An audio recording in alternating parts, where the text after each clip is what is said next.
Bonjour, jeudi 4 décembre 2025, l'invité de la matinale, Lamine Gadiaga, ancien footballeur des Niayes de Pékin et ancien entraîneur de cette même équipe des Niayes. Avec Lamine Gadiaga, nous avons fait le tour de région sur l'équipe nationale de football à la veille de la CAN 2025. Lamine Gadiaga est interrogé par Salif Faye. Et oui, la CAN se profile à l'horizon. C'est la grande messe du football africain. Et ce tournoi-là fait partie maintenant des grands rendez-vous du football mondial. Tellement les Africains ont progressé dans le jeu, dans l'intensité. C'est une grosse fête du football en tout cas. Et il faut souhaiter que le Sénégal il joue le rôle qu'on attend de lui. C'est très inquiétant. Si nous avons un point faible, si nous avons des faiblesses, c'est quand on perd le ballon. Quand on perd le ballon, on a des difficultés, surtout sur notre flanc gauche. Diouf, notre latéral gauche, il a des problèmes il n'a pas de technique de marquage, lui. Apparemment, il a appris le football comme attaquant. Et c'est un petit peu gênant, vu que dans le football actuel, il faudrait pas avoir une qualité sur un côté. Quand tu es footballeur actuellement, professionnel de surcroît, tu dois pouvoir défendre. On t'a mis là pour défendre. Et attaquer le ballon. Le football, c'est pas difficile. Tu as le ballon, tu l'utilises normalement.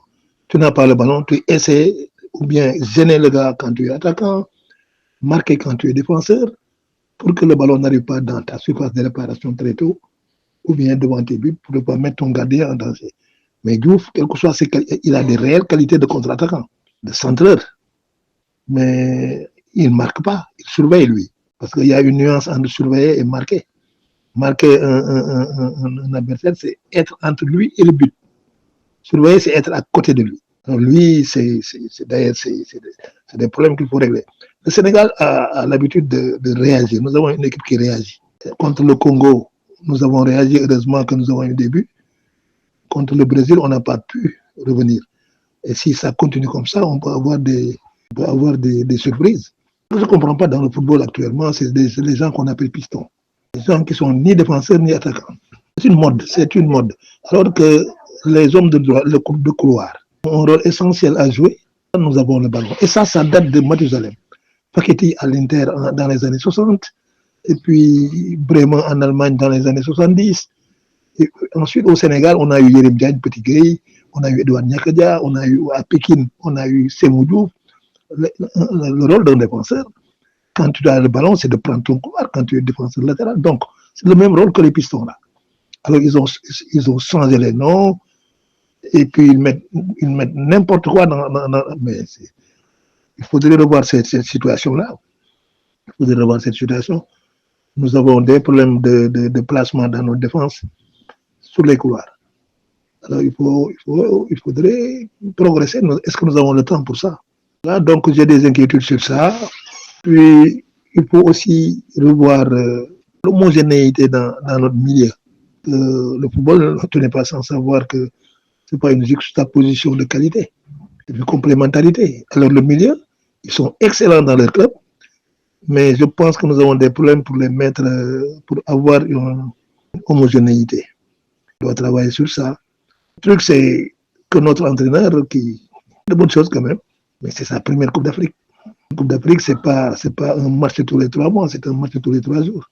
Vous devez être alerte, avoir un groupe compétitif, interchangeable, tout être zen.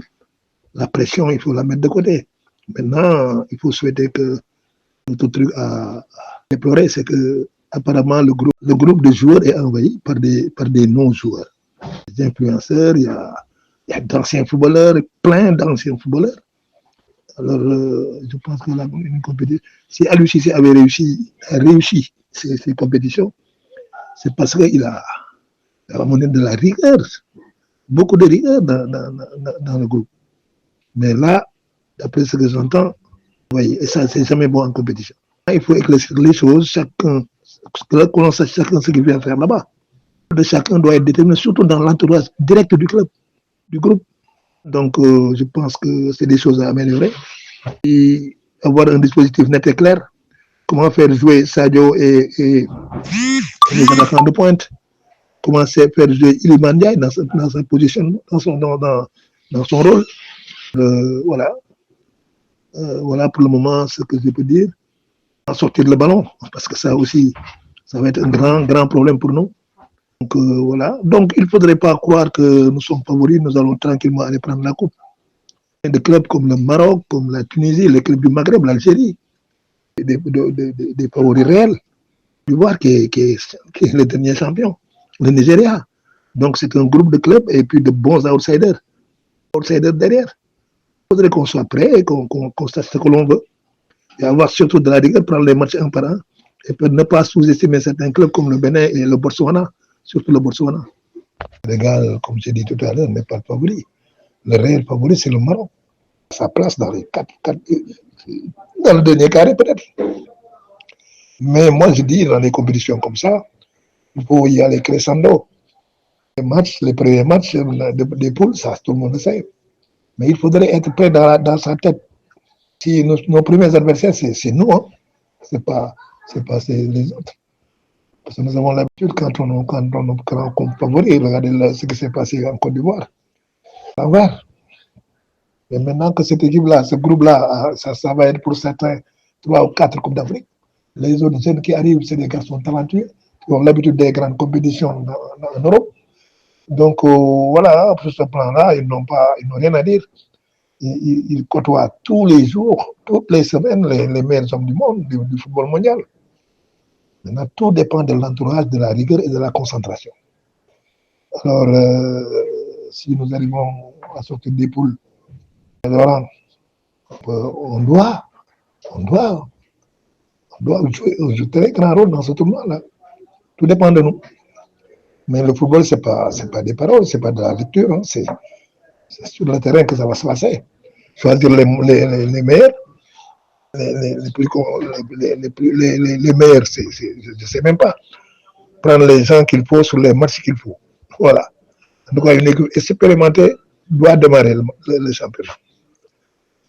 Il ne faut pas jouer aux connaisseurs. Il faut être simple simplement dans la composition du groupe et simple dans les données. Ces garçons-là doivent savoir comment régler un match. Quand tu as dans ton groupe Sadio Mané, qui a un niveau mondial, Sadio Mané qui regarde Messi et Ronaldo dans les yeux. Quand tu as Koulibaly, quand tu as Gana Gueye et notre gardien, Ménic, ça veut dire que nous avons des joueurs expérimentés. Maintenant, tu ajoutes le talent et la fougue des jeunes comme Lamine Camara, comme Iliman Ndiaye. Alors donc, voilà.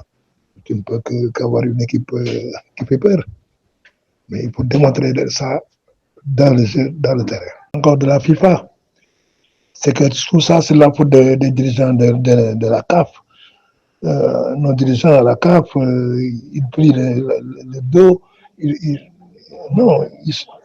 sont aux ordres de la FIFA. On ne conteste rien, on accepte tout. C'est pas, ils n'osent pas, la FIFA n'ose pas faire ça à l'UEFA. C'est vrai que c'est les clubs qui payent et tout, mais il y a une réglementation mondiale du football. Ce truc-là, les Africains doivent taper sur la table bruyamment. C'est dommage, mais maintenant, il faut le verre étiré.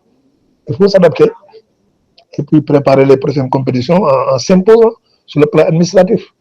Voilà, c'était Lamine Gadiaga, ancien footballeur et ancien entraîneur des Niayes. Nous reviendrons sur la deuxième partie de l'entretien que nous avons eu avec lui. Merci et à bientôt.